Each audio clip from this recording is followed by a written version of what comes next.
So, Temi was one of the most shocking players that the Golden State Warriors ended up getting.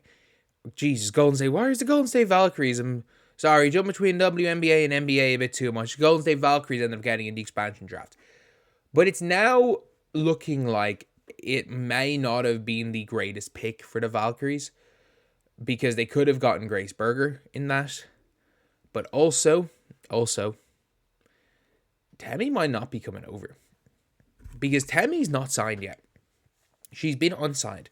She's a restricted free agent, which means other teams are allowed to offer her deals, and there's been nothing. Nobody's offered Temi anything.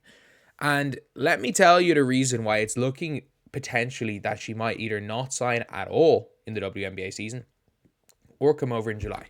So she's, unlike last year when she played in England, playing in Turkey this year. So Temi's somebody that hasn't really played like in that many WNBA seasons. Let me just check. Obviously, got the picture there. Let me just check how many seasons Temi has played in the W.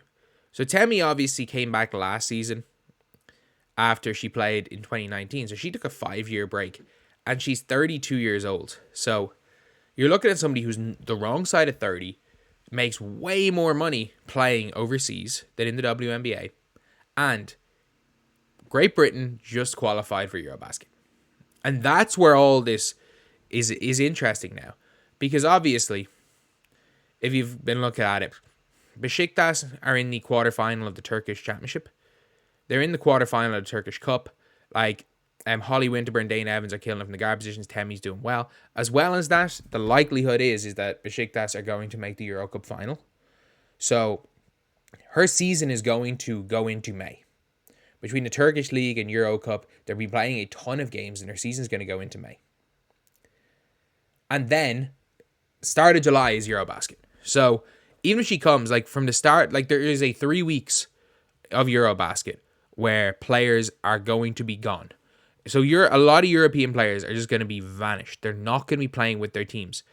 And what it means is that, obviously, if they're not playing with their teams might not want to have them under contract, or it's just an awkward situation. But Temi's 32. Her season finishes in May. I can't see Temi at 32 years old, and this isn't somebody who's played in the WNBA her whole career. This is somebody who took a 5-year break from playing in the W. I just don't see her playing I don't see her playing straight through from the end of September. Like, again, we can't forget, her season started earlier because they played in the Super Cup. So, like, her season, the first game she would have played, or basically her season finished on the 23rd of May, playing for the Fever. And I'm pretty sure, say 23rd of September, and I'm pretty sure that by the, 30th of September, I think, it was either in September or very early October when the European Super Cup was on. So she basically had, like, a 4-day break.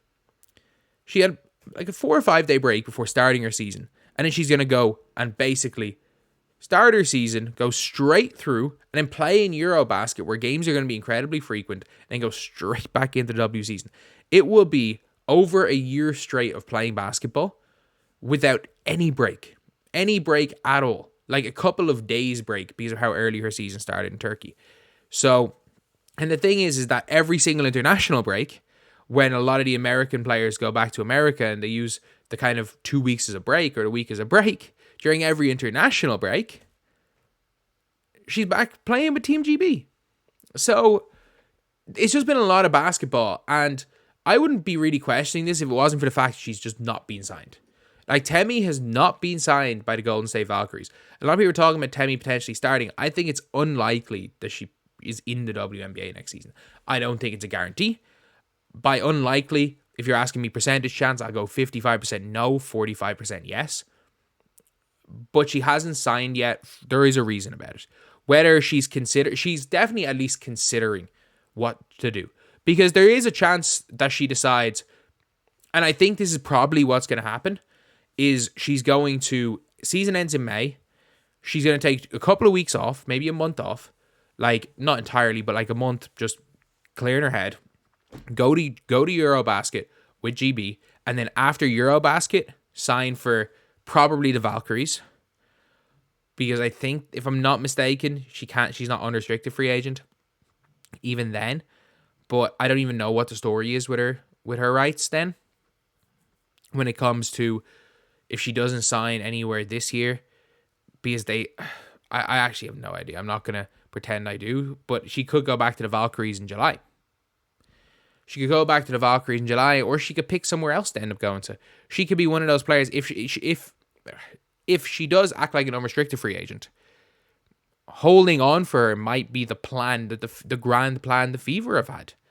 Their grand plan might have been lose her in the expansion draft, because they know she's not coming over next year until after Eurobasket. Wait till after Eurobasket, and maybe her free agency rights are no longer owned by the Valkyries, and suddenly the Fever can go and sign her as a free agent.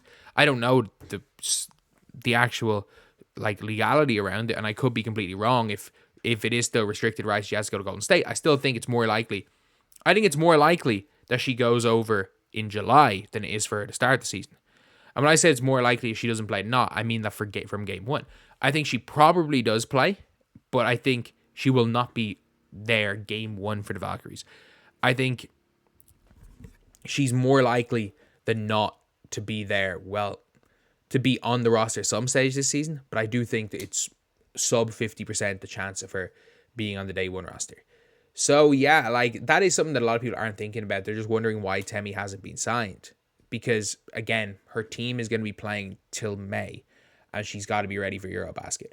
And someone who obviously hadn't been injured a lot in her career was injured quite a bit last year, whether it be the hand injury, whether it be, I think she had a bit of a hand injury that affected her. She had a couple of others as niggling injuries.